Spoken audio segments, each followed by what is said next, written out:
Hello दोस्तों, मैं doctor Subhash आर्य आपका स्वागत करता हूं मैं आज हमारे एक नई वीडियो में।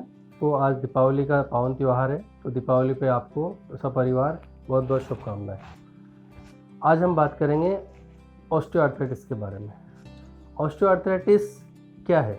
ऑस्टियोआर्थराइटिस गठिया का सबसे आम स्वरूप है।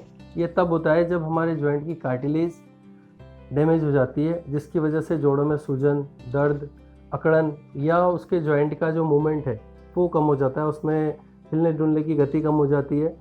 ऑस्टियोआर्थराइटिस हमारे शरीर के किसी भी जॉइंट को अफेक्टेड कर सकता है, लेकिन ये मोस्टली जो हमारे शरीर के जो हैवी जॉइंट्स होते हैं, जैसे घुटना, कुल्ला, रीढ़ की हड्डी, इन जॉइंट्स को जल्दी अफेक्टेड करता है। तो हमें सबसे पहले ये समझना ज़रूरी है कि ऑस्टियोआर्थराइटिस की वजह से होता क्या है। ऑस्टियोआर्थराइटिस की वजह से ये जो हमारे भारी जॉइंट्स हैं, इसके अंदर इन्फ्लामेशन बढ़ जाता है, सूजन बढ़ जाती है। हड्डियों के जो किनारे हैं, जैसे घुटनों में या एल्बो में, शोल्डर में, हिप में, वो किनारे धीरे धीरे घिसने लगते हैं, उनके किनारों में डिजनरेटिव चेंजेस आने लगते हैं, जिससे हड्डियों के सिरों पे जो मौजूद सुरक्षा कवच है या कुशनिंग है, जो कार्टिलेजेस है, वो डैमेज हो जाती है, वो उनका क्षरण होने लगता है और समय के साथ धीरे धीरे ख़त्म हो जाती है। ये अधिकतर आर्थराइटिस हमारे घुटने, पीठ या हम वो ये बोल सकते हैं कि जो वज़न उठाने वाले जो जॉइंट्स हैं, उसको ये जल्दी प्रभावित करता है। इस वजह से हमें दूसरी तकलीफ़ें होने लगती है। ऑस्टियोआर्थराइटिस पूरे विश्व में अगर अपन देखें तो 2.5 करोड़ से ज़्यादा लोगों को अफेक्ट करने का वैश्विक कारण बन चुका है।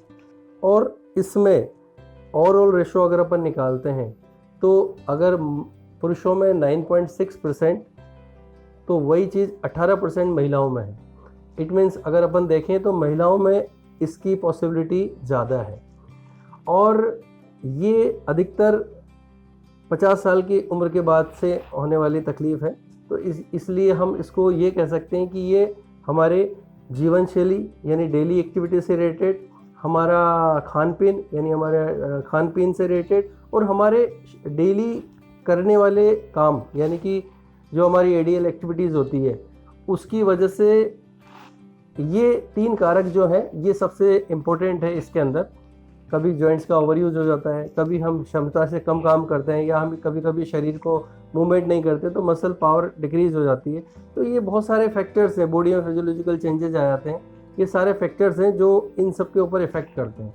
तो हम ये कह सकते हैं कि ऑस्टियोआर्थराइटिस एज के साथ और जीवन शैली को अफेक्टेड करने वाली तकलीफ़ों की वजह से होने वाली दिक्कतें हैं। तो हमें इसको समझना पड़ेगा कि इसके अंदर इसके लक्षण क्या हैं।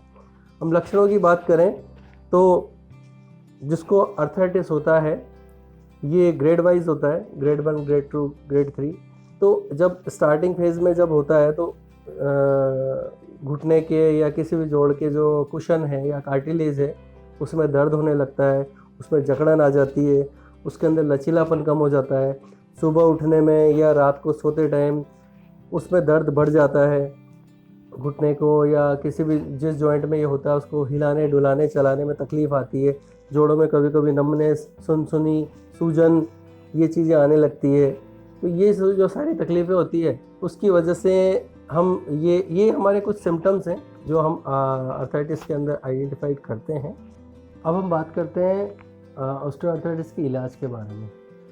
कुछ हमारे चेंजेस करके डेली एक्टिविटीज़ के अंदर इसमें जो होने वाली तकलीफ़ें हैं उसको हम कम कर सकते हैं, कंट्रोल कर सकते हैं, या कुछ हद तक रिवर्स कर सकते हैं। स्पेशली हमारी एडीएल एक्टिविटीज़, डेली एक्टिविटीज़ के अंदर, जीवन शैली के अंदर अगर अपन व्यायाम को ऐड करेंगे, उससे क्या होगा कि उससे जो इन्फ्लामेटरी मसल्स है उसमें आराम मिलेगा, मांसपेशियों की क्षमता बढ़ेगी, मांसपेशियों के अंदर ताकत रहेगी।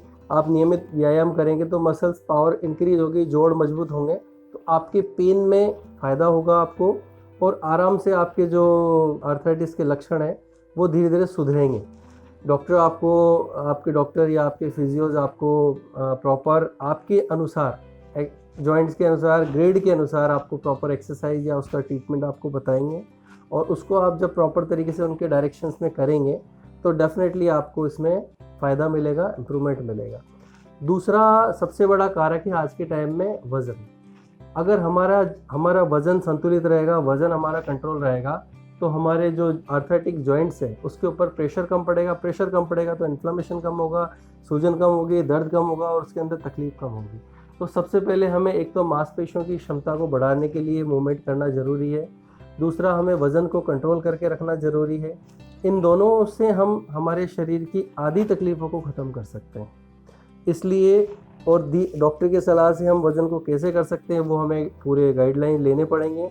ये सारी चीज़ें हम फॉलो करेंगे तो काफ़ी हद तक हम ऑस्टियोआर्थराइटिस से अपने आप को बचा पाएंगे। तो दोस्तों, आज हमने जाना ऑस्टियोआर्थराइटिस के बारे में।